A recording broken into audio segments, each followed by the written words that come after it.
यवतमाळ जिल्ह्यातील चापर्डा येथील जानभूमी या शांत आणि निसर्गरम्य आध्यात्मिक ठिकाणी भेट दिली.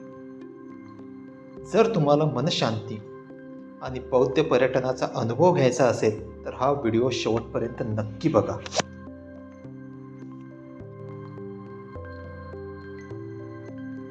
परिसरात भगवान बुद्धांची अत्यंत आकर्षक आणि शांत चित्त करणारी भव्य मूर्ती आहे.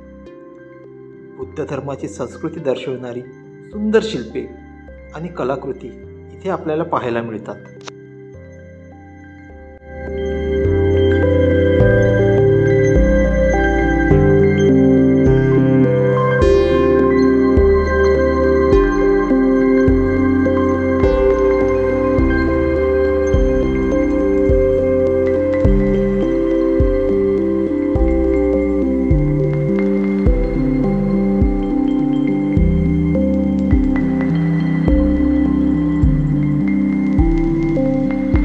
इथे साधकांसाठी शांत वातावरणात मेडिटेशन आणि विपश्यना करण्याची मोफत सोय आहे.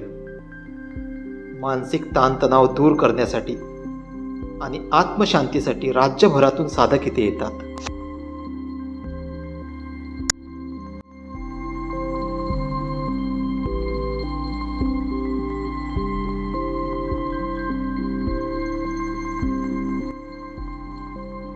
भगवान गौतम बुद्धाच्या वेगवेगळ्या छटा असलेल्या आकर्षक आणि खूप सुंदर मूर्ती येथे आहेत. हे सगळं नयनरम्य दृश्य पाहून डोळे भारावून जातात.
हे केंद्र एका टेकडी परिसरात वसलेले आहे.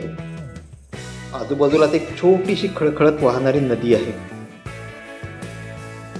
पावसाळ्यानंतरचा हिरवागार निसर्ग, झाडे, वेली आणि बाग बगीचे या ठिकाणचे सौंदर्य अधिकच वाढवतात.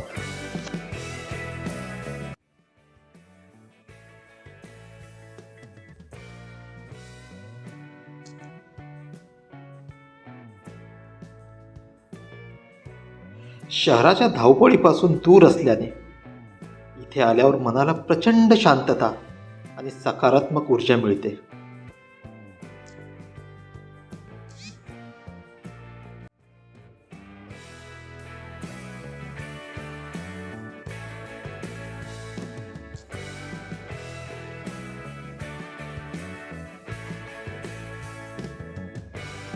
या केंद्राची स्थापना भंते डॉक्टर बोधी अशोक यांनी केलेली आहे.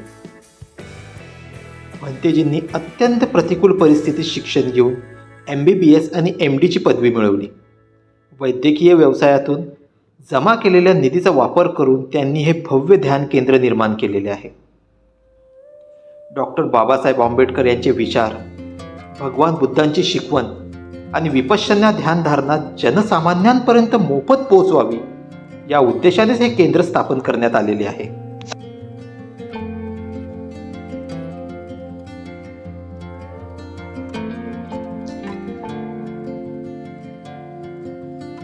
सापर्डा गाव हे तालुका कळंब, जिल्हा यवतमाळमध्ये येते. यवतमाळ शहरापासून 12 किलोमीटर अंतरावर आणि कळंब तालुक्यापासून 7 किलोमीटर अंतरावर हे ठिकाण मुख्य यवतमाळ नागपूर वर्धा महामार्गाजवळच आहे. यवतमाळ किंवा कळंबवरून खासगी वाहनाने, ऑटोने किंवा बसने इथे सहज पोहोचता येते.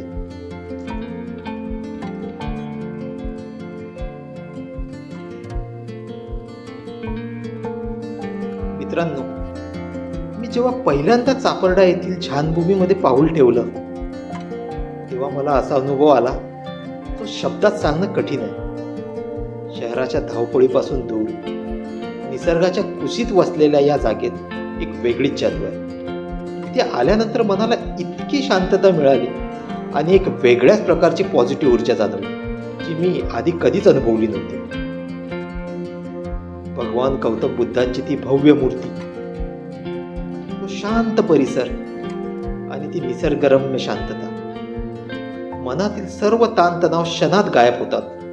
जर तुम्हाला आयुष्यात कधी मनशांती हवी असेल किंवा स्वतःसाठी थोडा वेळ हवा असेल तर या ठिकाणाला नक्की एकदा भेट द्या.